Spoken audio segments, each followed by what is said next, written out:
अस्सलाम वालेकुम नाज़रीन, मैं आपको इस व्लॉग में खुशामदीद कहता हूँ और मेरे साथ आज तशरीफ़ रखते हैं नवीद अवान साहब। नवीद साहब अस्सलाम वालेकुम।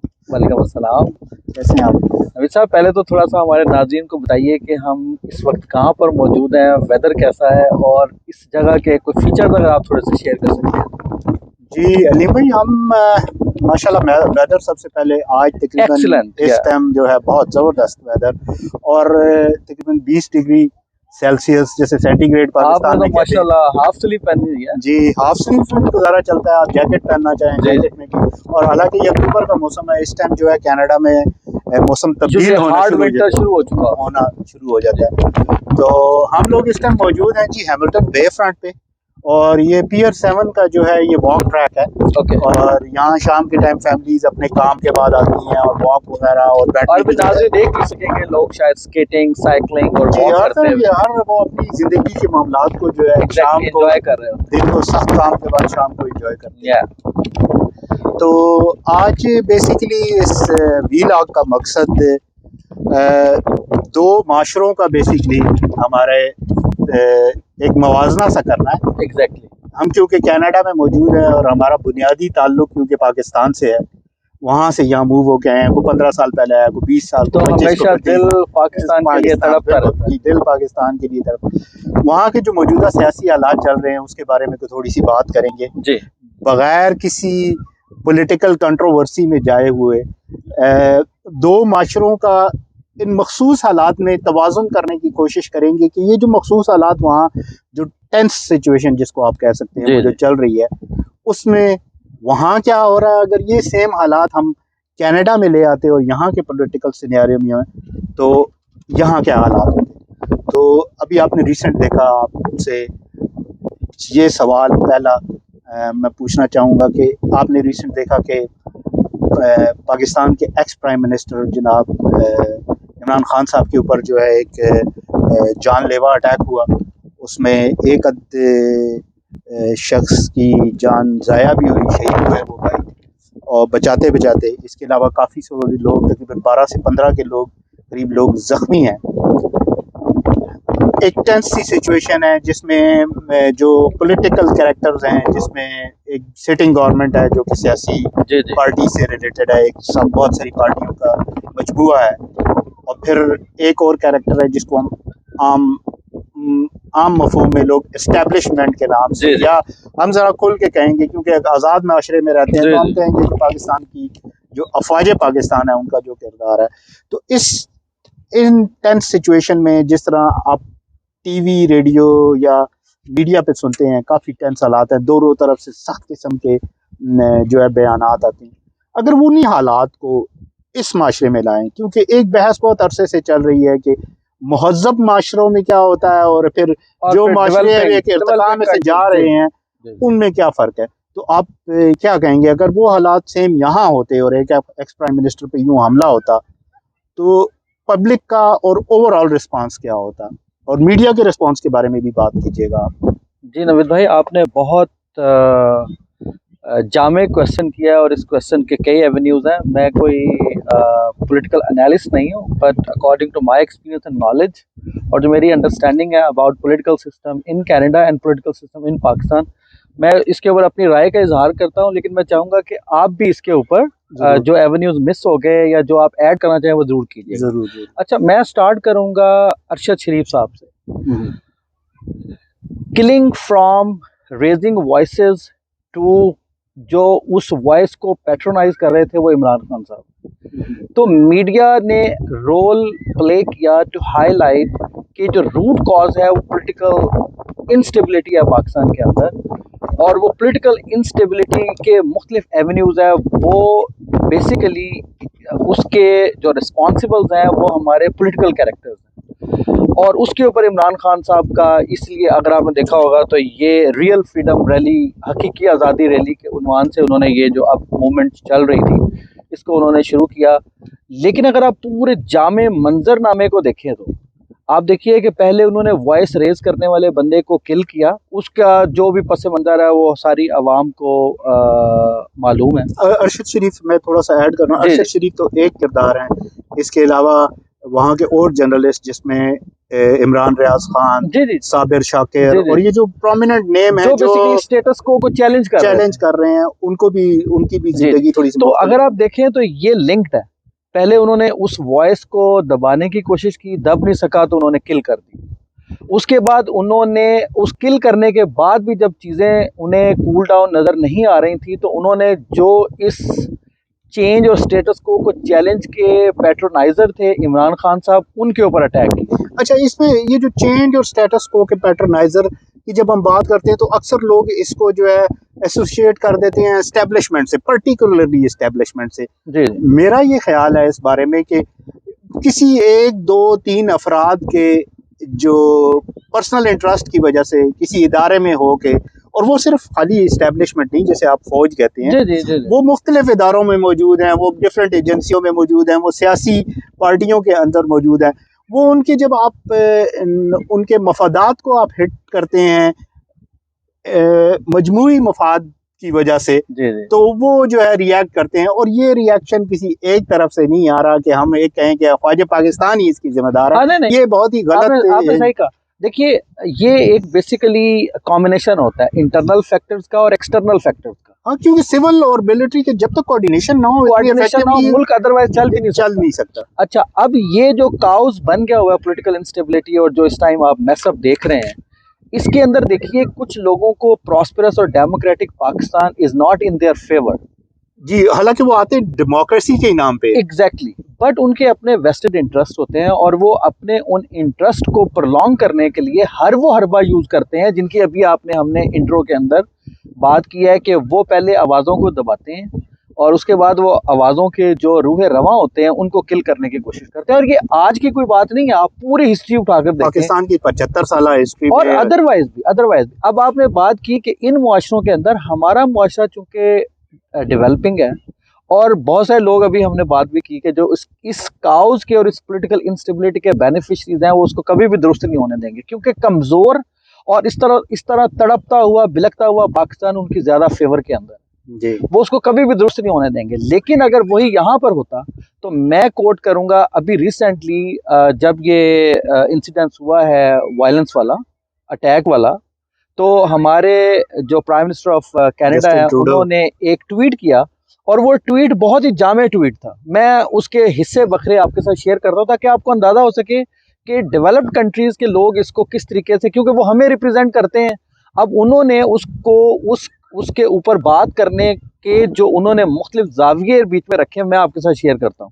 उन्होंने कहा कि attack on Imran Khan and supporters, so he is not just highlighting the Imran Khan, उस पूरी तहरीक के जो सपोर्टर्स हैं, वो सपोर्टर्स इज कम्प्लीटली अनएक्सेप्टेबल का मतलब है उसका कोई भी जाविया जो है वो हमें एक्सेप्टेबल नहीं, चाहे आप वो इजहार राय की आजादी पे कदम लगा रहे हैं, या आप चाहे लोगों की मूवमेंट पे कदम लगा रहे हैं, लोगों को जेलों में भेज रहे हैं, तो किसी भी सूरत में। और वो कहते हैं I strongly condemn this violence. अब वो हमें रिप्रेजेंट कर रहे हैं, तो we strongly condemn this violence as part of the developed country and living in Canada. और वो फर्दर कहते हैं कि violence has no place in politics, गौर कीजिएगा, इन एनी डेमोक्रेसी और इन आवर सोसाइटी। तो ना ही ये पॉलिटिक्स में अलाउड है, ना ही ये डेमोक्रेटिक सिस्टम के अंदर अलाउड है, और ना ही ये हमारी आम सोसाइटी के अंदर अलाउड है। आप बड़े जबरदस्त आपने बात की। अब देखिए, आपने उनके जो इस ट्वीट में उन्होंने कहा इन एनी डेमोक्रेसी। अच्छा, अब हाँ, पाकिस्तान में रहने वालों को या हम लोगों को ये सोचना है कि आया पाकिस्तान में वाकई ही असल हालत में डेमोक्रेसी मौजूद है कि नहीं, क्योंकि यहाँ के माशरे जो महज़ब माशरे हैं ये इन चीज़ों को डेमोक्रेसी का हिस्सा समझते ही नहीं है, उससे बिल्कुल अपने आप को एक अलग करके दूर रखते हैं इस चीज़ों से। देखिए, देख लिया, मान लिया जाए कि कोई भी सिस्टम परफेक्ट नहीं होता, आपका सिस्टम आइडियोलॉजिकली परफेक्ट होता है, लेकिन जब आप उसको इम्प्लीमेंट करने जाते हैं तो 100 तरह के उसके अंदर हिकअप्स आ जाते हैं, दैट्स फाइन। लेकिन इसका मतलब कतन ये नहीं है कि आप जो वॉइसेस रेज होती हैं आप उनको दबाने की कोशिश करें, उनको किल करते हैं, क्योंकि इम्प्रूवमेंट आएगी कहाँ से? और ये बुनियादी हुकूक का हिस्सा है। इंसान अगर कोई आपको चैलेंज नहीं करेगा, और फिर डायलॉग का दरवाजा देखें, वो हमेशा रहना चाहिए। अगर आपके लिए अरशद शरीफ साहब की या इमरान रियाज साहब की कोई भी ऐसी वो पुल करके लाते हैं, आपकी कोई करप्शन है या कोई करप्ट एवेन्यू है, चलें और वो तो आपके पास पूरा राइट है उसको कोर्ट में जाकर उसको अदरवाइज जो है गलत साबित करने के लिए, आपके पास पूरा राइट है। आप बजाय उसको चूज करने के लिए जब आवाज़ों को दबाने की कोशिश करते हैं, तो इट ऑल्सो शोज कि कुछ फिशी ज़रूर है जो आप डायलॉग की टेबल पर नहीं जा रहे हैं, बल्कि आपने अब ये वाली स्ट्रैटेजी यूज कर ली है कि या तो उन आवाज़ों को दबा दिया जाए या किल कर दिया जाए। और सेकेंडली देखिए, मैं यहाँ पर ज़रूर कहना चाहूँगा कि मैं, चूँकि आपको पता ही है कि मैं एग्रीकल्चर ग्रेजुएट भी हूँ और एनवायरमेंटल ग्रेजुएट भी हूँ, अदर देन के राइट नाउ मैं इमिग्रेशन कंसल्टिंग को प्रैक्टिस करता हूँ। लेकिन देखिए, हमारे यहाँ एक टेक्निक होती है टॉपिंग की। टॉपिंग का ये मतलब होता है कि एक दरख्त का जो मेन स्टॉक होता है वो आप काट देते हैं जब, तो it helps to grow the side shoots जो होती हैं उनको ग्रो करने का। तो यूजुअली क्या होता है, अगर आप पाकिस्तान में ये स्ट्रेटजी बहुत ज़्यादा यूज़ की गई है, आप MQM के उसमें देख लें कि आप माइनस करते हैं, आप किसी एक आदमी को माइनस करके आप उसकी स्ट्रेंथ वैसे ख़त्म कर देते हैं। तो ये मैं समझता हूँ ये उस तरह की एक मूव है जो इस वायलेंस से हमें उसका मैसेज मिलता है कि अगर वो इमरान खान को इस तरह किल करके समझ रहे हैं कि कोई सूरत हाल की सिचुएशन का हल हो सकता है, whether the responsibles are internal factors और एक्सटर्नल फैक्टर्स, तो मैं समझता हूँ कि ज़्यादा इंस्टेबिलिटी आएगी और पाकिस्तान बहुत ज़्यादा पीछे चला जाएगा। क्योंकि जब आप फाइट को चूज़ कर लेते हैं, तो फाइट में अक्सर ये होता है कि जो लड़ने वाला बंदा वो हमेशा ये सोचता है कि मैं ये कर दूंगा, वो ये भूल जाता है कि अगला बंदा आगे से क्या करेगा। और जब इन दोनों के कॉम्बिनेशन में आप देखते हैं तो चीज़ें ज़्यादा ख़राब होती हैं। एक्चुअली मौजूदा हालात में कुछ चीज़ें मुख्तलिफ भी हैं। जिस तरह आपने बीच में जिक्र किया है MQM का, वो हालात थोड़े से मैं एग्जैक्टली उसको इसके मुताबिक तो एग्जैक्टली नहीं है, क्योंकि उसमें वायलेंस दूसरी तरफ से भी हो रहा था। उन्होंने भी जो है हाथ में गन ली हुई थी और वायलेंस को जो है एक पूरे माशरे को जो है, जिसे कहते हैं आपने यरगमाल बनाया हुआ था। तो वो एक फैक्टर था। उसका रिएक्शन में यहाँ जवाब आया। उसको उनको किसने बनाया, कौन लाया, किन्होंने डेवलप किया, एक लंबी बहस है, हर किसी को पता है, हमें इसमें जाने की जरूरत नहीं है। लेकिन आई थिंक कि क्योंकि हर दफ़ा ऐसा होता था कि जब कोई चेंज होती थी किसी लीडर को, कभी करप्शन के इल्ज़ाम में या कभी जो है मिसमैनेजमेंट के इल्ज़ाम में उतारा जाता था, तो यूजुअली जो है मिठाइयाँ बंटती थी। इस दफ़ा हुआ ऐसा कि वो मिठाइयाँ नहीं बटी, बल्कि अवाम खुद से बाहर निकल आई और एक सपोर्ट का सिस्टम जो है आ गया, जिसको देखते हुए उस पॉलिटिकल लीडर वो उसको आगे लेके चला। और देखिए, मतलब अर्ली इलेक्शंस का जो इमरान खान साहब का क्लेम है वो कोई गलत क्लेम नहीं है। अभी हमारे सामने अर्ली इलेक्शन हुए थे कनाडा के अंदर कि जब आपके पास उतनी डेमोक्रेटिक पावर नहीं होती पार्लियामेंट में जिससे आपको इफेक्टिव चेंज ला सके या इफेक्टिव पॉलिसी मेकिंग करें, तो यूजुअली लोग अर्ली इलेक्शन का जो दावा है वो करते ही करते हैं। तो अर्ली इलेक्शन का दावा इटसेल्फ जो है वो कोई बुरा दावा नहीं है। अभी हमने डेमोक्रेसी का हिस्सा है। एग्जैक्टली, अगर आप समझते हैं कि इस करंट कॉम्बिनेशन से हम आगे नहीं जा सकते हैं तो व्हाई नॉट। और दूसरा ये बात, इससे मुझे याद आ गया, जो आज से कुछ अर्सा पहले कनाडा में एक वायलेंस का वाक़या हुआ, जिसमें एक लंदन में एक फैमिली जो है वो जो है उसका हिस्सा बन गई, शिकार हुई, पाकिस्तानी नजाद फैमिली। जी।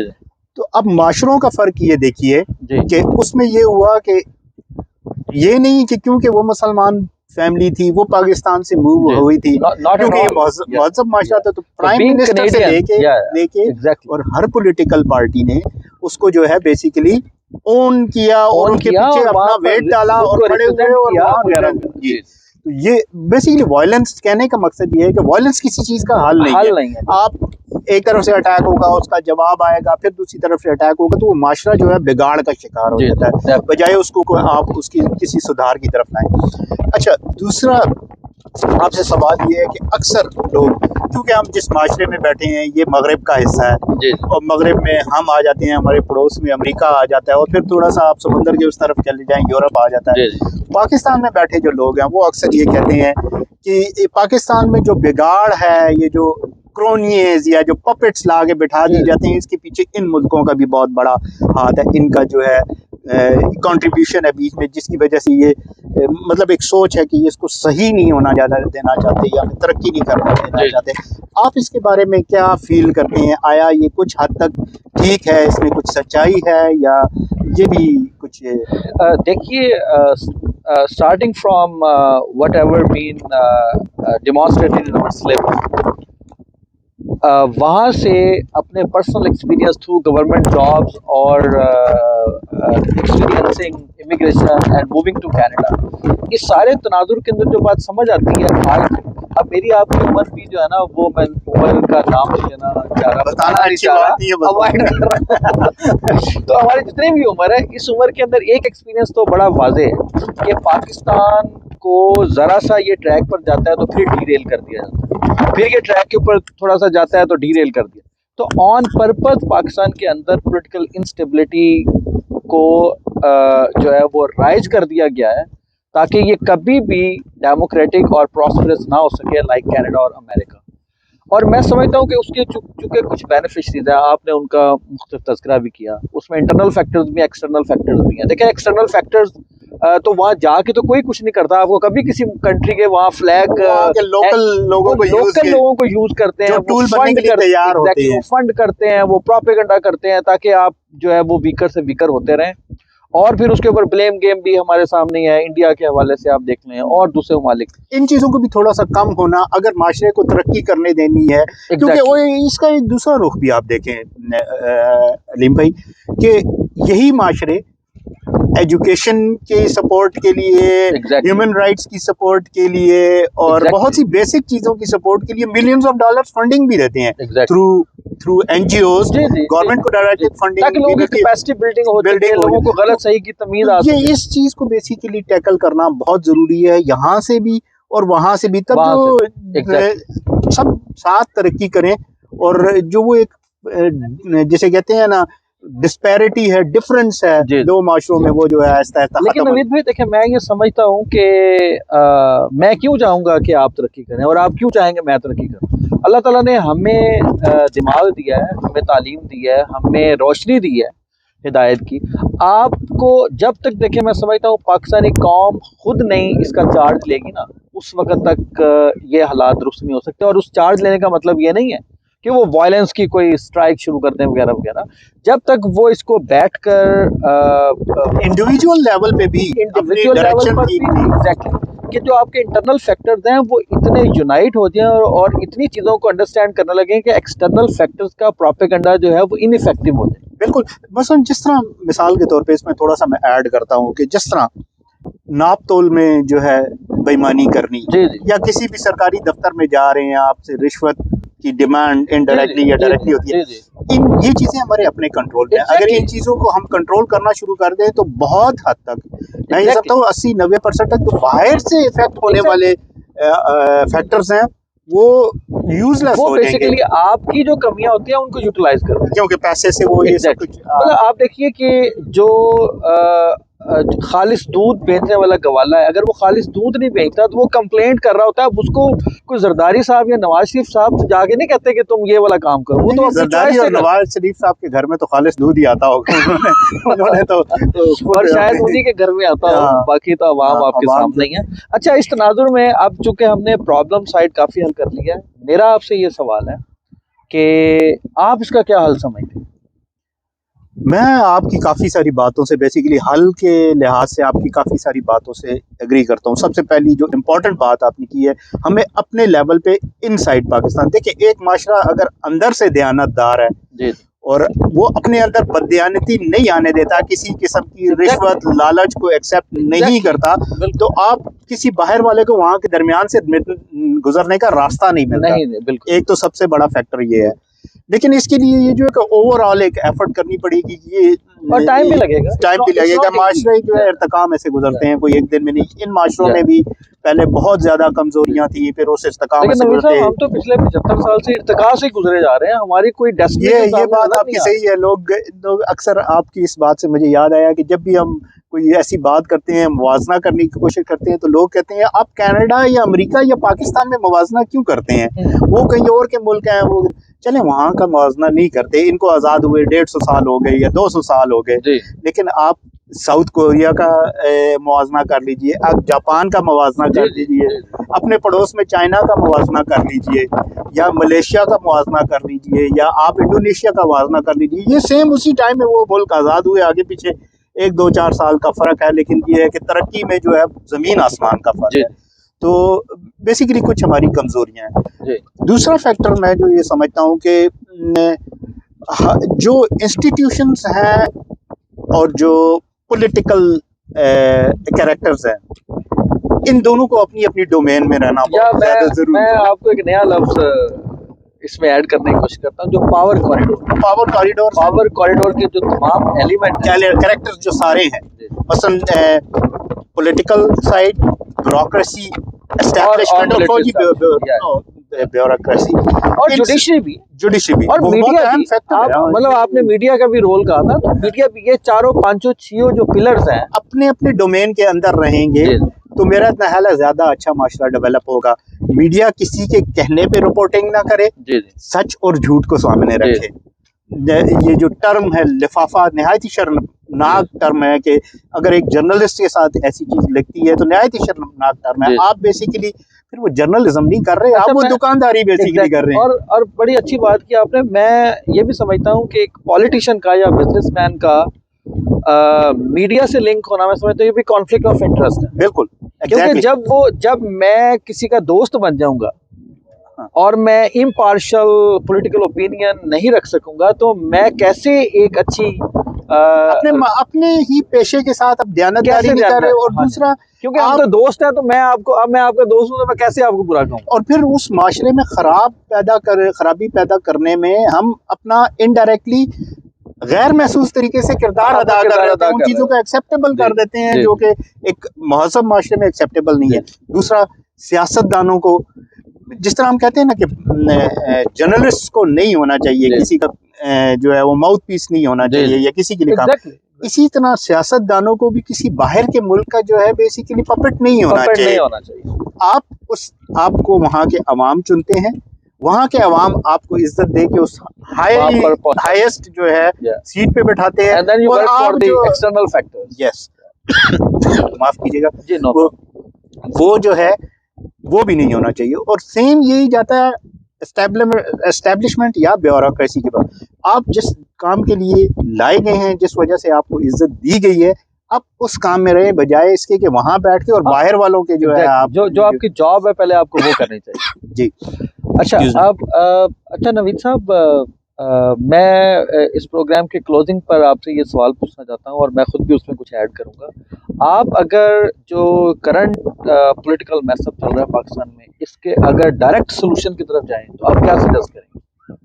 बहुत आसान सोल्यूशन है और सबको ये पता है, ये कोई इतना मुश्किल नहीं है जी। हर जो आप कहते हैं ना उस पूरे गेम में, उस पूरे स्टेज में जो जो फैक्टर्स इन्वॉल्व है, पॉलिटिशियंस, आपकी ब्यूरोक्रेसी, आपकी एस्टेब्लिशमेंट, फौजी ब्यूरोक्रेसी, इन सबको जो है एक एक स्टेप पीछे होना होगा। ओके, एक स्टेप पीछे होने से डायलॉग का एक रूम क्रिएट हो सिचुएशन है, डायलॉग का एक रूम क्रिएट हो सके। इसका कहने का मकसद ये नहीं है कि आप करप्शन से जो है बेसिकली उस पर कॉम्प्रोमाइज कर लेंगे, करप्शन जी ठीक है तो इस पे कॉम्प्रोमाइज कर लेंगे। इस पे मकसद ये है कि आप डायलॉग की सिचुएशन में आए और डायलॉग में बेसिकली जाके आप उसमें जो मसाइल का हल है उनको हल करने की कोशिश करें, इसी तरीके से उसमें बेहतरी लाने की कोशिश करें, तब जो ओवरऑल माशरे में जो है वो बेहतरी है। क्योंकि इस टाइम जो है वो आप जितने भी हमें पॉलिटिकल एलिमेंट्स नजर आते हैं इस गेम के जो हिस्सेदार हैं, वो सारे के सारे हार्ड लाइनर नजर आते हैं, हर आदमी अपनी जगह के ऊपर। ये हमारी बहुत बदकिस्मती है हमारे पाकिस्तानी माशरे में कि चाहे वो कोई पॉलिटिशियन है, चाहे वो सिविल ब्यूरोक्रेट है, चाहे वो फौजी ब्यूरोक्रेट है या पॉलिटिकल पार्टीज के हेड्स है, वो किसी न किसी लेवल पे एक एक्सट्रीम पे लाजमी है। वो कहीं किसी बयाना रवि वाले। एक एटलस का कॉन्सेप्ट है इंग्लिश लिटरेचर में। एटलस एक कैरेक्टर है जिसने जमीन, आपने देखा होगा, एक बड़ा सा हरकुलस टाइप एक मैन है और उसने प्लेनेट सर के ऊपर उठाया हुआ है। तो हर जो पावर कॉरिडोर का एलिमेंट है पाकिस्तान में, ये समझता है कि पाकिस्तान उसी ने उठाया हुआ है, हालांकि जैसे बात पहले एग्जैक्टली सब कॉम्बिनेशन है। और आप किसी को भी माइनस करके, अगर एस्टैब्लिशमेंट स्टेज पर समझती है कि वो इमरान खान को माइनस करके कुछ अचीव कर सकती है, इमरान खान साहब अगर समझते हैं कि एस्टैब्लिशमेंट को माइनस करके कुछ अचीव कर सकते हैं, तो मैं समझता हूँ कि हम इस बिगाड़ के ऊपर ही खड़े रहेंगे और दूसरे मैं समझता हूँ कि शायद कभी कभी देखिए ये बड़ा बड़ा मुश्किल होता है। अब ये एक ऐसी स्टेज है जहाँ पर लोग टेबल के ऊपर आना ही नहीं चाहते, आ ही नहीं पा रहे, और ये बदकिस्मती है हमारे मुल्क। और इस जो मुझे नजर आ रहा है कि इस टाइम पाकिस्तानी कौम के अंदर कोई मीडिएटर लैग कर रहा है जो इन तमाम लोगों को कन्विंस कर सके कि आपको देखिए इस टाइम जो पाकिस्तान जिस सिचुएशन के अंदर है उसके अंदर आपको गिव एंड टेक के अलावा और कोई चारा नहीं नजर आ रहा। बिल्कुल। अदरवाइज देखे ना, ये अब वायलेंस शुरू हो चुका है, ये एक अलग तरीके के चैलेंज की एक्सटर्नल फैक्टर्स इसमें और ऐड करेंगे और ऐड करते हैं, वो और ज्यादा इसको फ्यूल करेंगे और ये कहीं का कहीं बिगाड़ ज्यादा हो जाएगा। तो इस प्रोग्राम के हवाले से मैं आपकी तरफ से भी ये कहना चाह रहा हूँ कि जो भी हमारे इस प्रोग्राम अगर मकसद हल्के सुने तो देखें, एक दूसरे को स्पेस क्रिएट करें एक दूसरे की स्पेस के लिए, और डायलॉग ही बेस्ट हल है। और आप किसी एक चीज़ को भी माइनस करके, जितने भी हमने पावर कॉरिडोर के एलिमेंट्स हाईलाइट किए हैं, ये किसी एक को भी माइनस करके आप मूव फॉरवर्ड नहीं कर सकते। तो हम नवीद भाई इसी के ऊपर जो है वो एंड करते हैं कि जो दो तीन हमें इसमें से टेक अवे नजर आए कि पाकिस्तानी कौम को इतना समझदार होना चाहिए अब कि उन्हें they should start taking charge of their life. वो बहुत ज़्यादा डिपेंडेंट जब दूसरों के ऊपर हो जाते हैं तो फिर वहाँ से कोई हल नहीं निकलता। सेकेंडली कि ये माइनस, किसी एक को माइनस आप करें या टॉपिंग की मैंने मिसाल दी, आप टॉप करने की कोशिश करेंगे तो वो इसका कोई हल नहीं है। वो किसी और प्रॉब्लम एक आप ख़त्म करेंगे वो दूसरी किसी और तरीके से सामने आ जाएगी। और तीसरे जो है वो डायलॉग की तरफ मीडिएशन की जो कमी है, तो जो मीडिएटर हल्के हैं वो सामने आए, अपना रोल प्ले करें, bring all power corridor elements on one table and try to find a room for each other. और डेमोक्रेसी ही देखिए एक बेस्ट हल है। बिल्कुल बिल्कुल। आप अर्ली इलेक्शन की तरफ जरूर जाना चाहिए, मैं समझता हूँ, उनको फेयर करवाएं। और जो पार्टी आती है, देखिए अब जो ज़माना जिस स्टेज के ऊपर है और जो हम कंपैरिजन अभी आपने डेवलप्ड कंट्रीज और डेवलपिंग कंट्रीज का किया, वो इतना ज़्यादा हो चुका है, मीडिया इतना ज़्यादा एडवांस हो चुका हुआ है, ख़बर जो है वो नशर होने में 1 सेकंड लगती है on the other part of the world. उसके अंदर जो है वो आप लोगों को अवेयर करें और थ्रू डेमोक्रेसी इसका कोई हल ढूंढने की कोशिश करें। चलें अलीम भाई, इसके साथ इसी दुआ के साथ कि इंशाल्लाह हालात बेहतर होंगे, एक बेटर सेंस प्रिवेल करेगी, लोग सब एक जगह इकट्ठे होकर और पाकिस्तान के बेहतर मुस्तकबिल के लिए काम करेंगे इंशाल्लाह। उम्मीद करते हैं कि नेक्स्ट अगला कोई जो है वीलॉग या प्रोग्राम किसी अच्छे हालात की खबर लेकर पाकिस्तान लेकर आएंगे, डेवलपमेंट के साथ जो है इंशाल्लाह हाजिर होंगे। और मैं एंड पर जो है ना वो आपका क्लोजिंग को रिमार्क्स है तो जरूर दीजिए। मैं एक शेर के ऊपर खत्म करना चाह रहा हूँ। जी जी जरूर बोलिए। रख के रास्ते में नफरतों के कंटेनर, रख के रास्ते में नफरतों के कंटेनर, तुमने दिल को इस्लामाबाद बना डाला। तो नाज़रीन इस शेर के तनाजुर में हमने बहुत सारे आपको पैगाम दिए हैं। उम्मीद है आप इनसे इत्तफाक करेंगे या नहीं करेंगे, दोनों सूरतों में हमें अपने राय से ज़रूर मतलब फरमाइए ताकि हम अगले वीलॉग के अंदर बेहतर कंटेंट लेकर आपके पास आ सके। Thank you very much. अल्लाह हाफिज़। अल्लाह हाफिज़।